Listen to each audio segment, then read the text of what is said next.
Hi everyone, and welcome to the next instalment of my build of the Crusader gun tractor using the 1/35th scale Italeri Crusader tank as the base kit. In this episode we're going to be doing a lot more scratch building and showing you some of the techniques and tools that I use.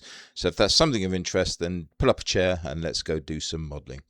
So as a recap, this was the spare track holder.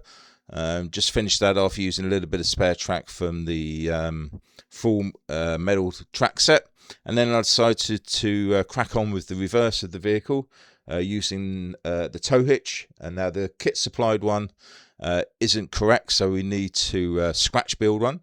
So first off, we need to get a nice clean surface, so that meant moving all the brackets and the rivets. Now, without damaging all of the other detail, I find the easiest way is just to use a little chisel, and we can just take off the detail quite nicely, as you can see here. Yeah, you certainly have a lot more control than if you were using a knife or a file. And then going in with the photo etch scrapers, we can just tidy that up, as you can see. And then once all of the area was cleaned out of all the detail, it's just a matter of going in with some Tamiya extra thin and just cleaning it all up. Don't play around with the glue too much, because as it dries it will cause problems, so just apply it fairly liberally and just spread it across and then just leave that to dry. So with that done, using my guillotine scissors, started cutting some plastic card strip out and building up the spring, and then with some smaller plastic card we just made some brackets, and there was some rivets as well. There was a small wire clamp that needed to be added. Now, a quick little tip here: if you have a bent piece of wire, if you get a metal ruler, that rolls it out nice and thin and also sort of sands it down as well, so you've got a nice piece of wire to use. So there we have it. It was a fairly simple process. Really pleased with how that came out, and we have some weld seams there as well, using solder wire. So with the actual tow hitch now done, I started to move on to the interior.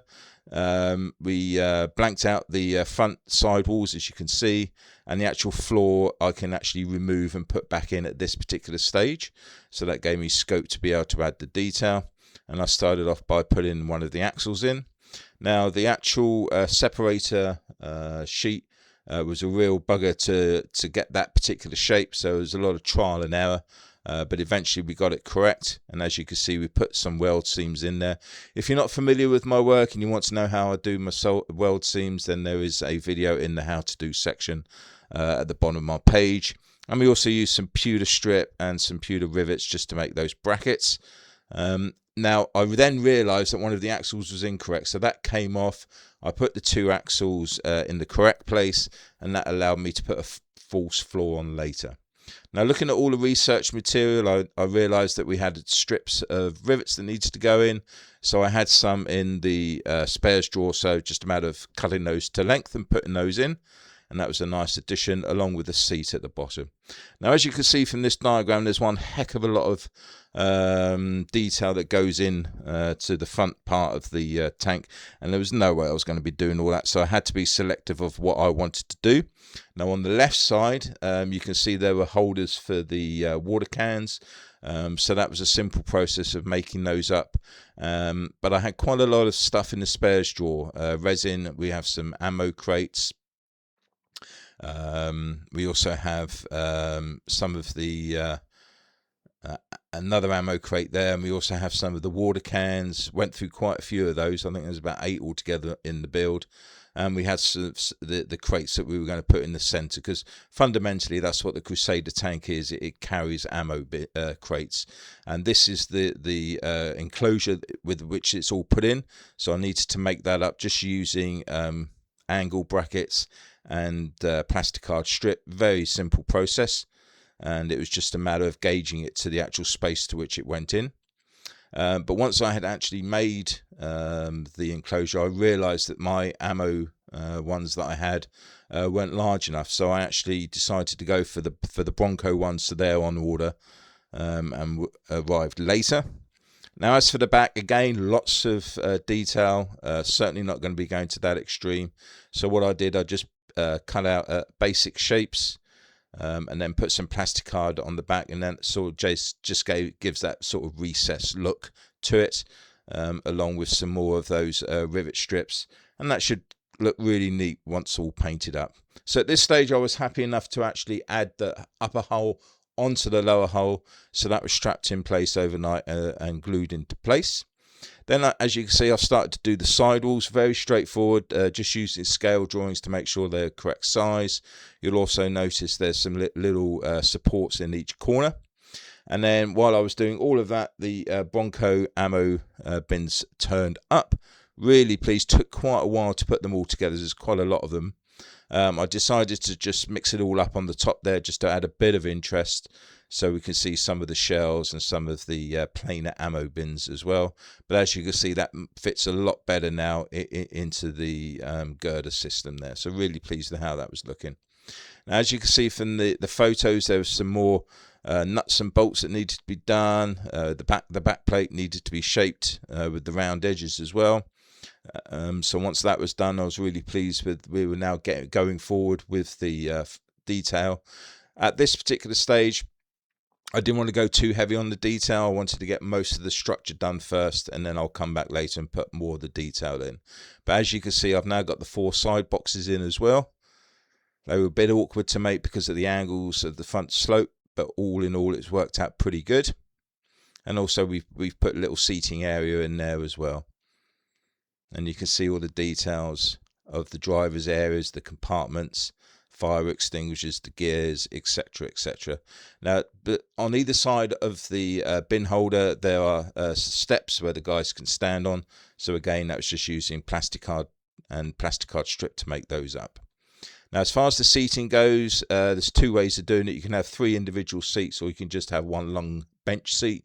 So I decided to go for the long bench seat. So it's just a matter of cutting out some plastic card, rounding off the edges, taking all the burr off, and then what I use microstrip, basically just to add some texture.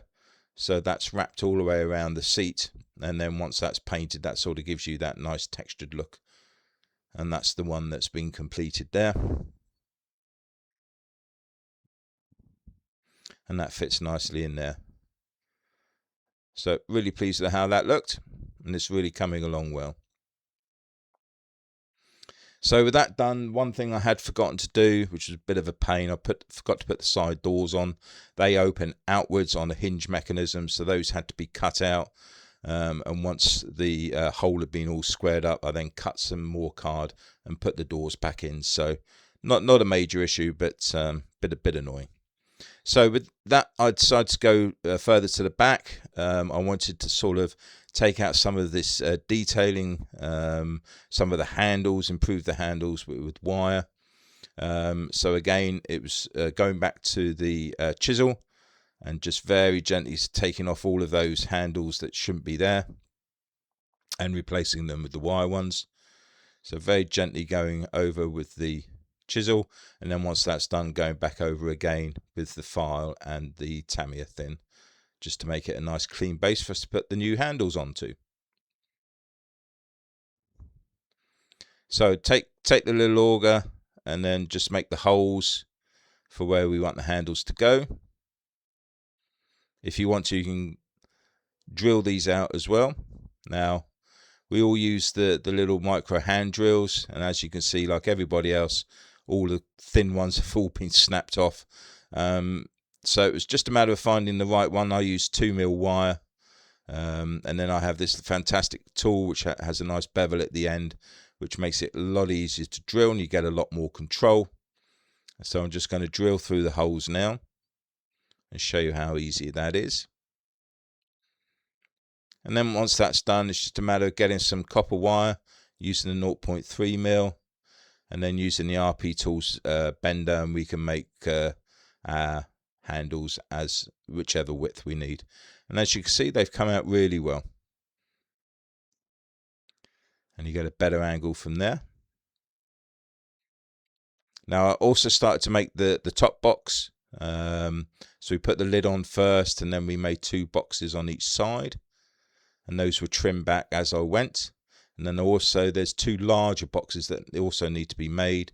So I made a flatbed, or started to make the flatbed, as you can see with the strips there.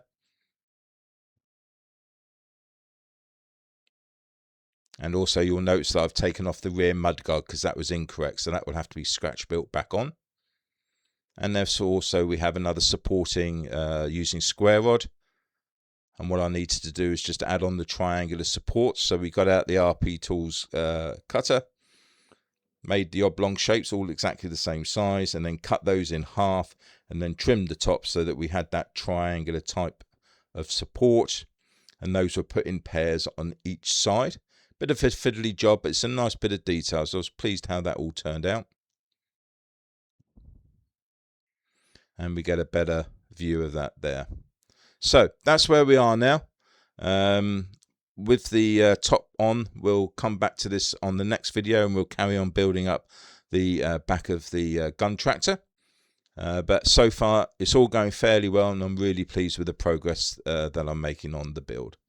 So all that leaves me to say is a massive thank you to all of my subscribers, old and new. I really appreciate your continued support of all my work. I'll leave you some more reference material so it gives you an idea of what I'm trying to copy and what I'm trying to achieve. But in the meantime, happy modelling, everyone.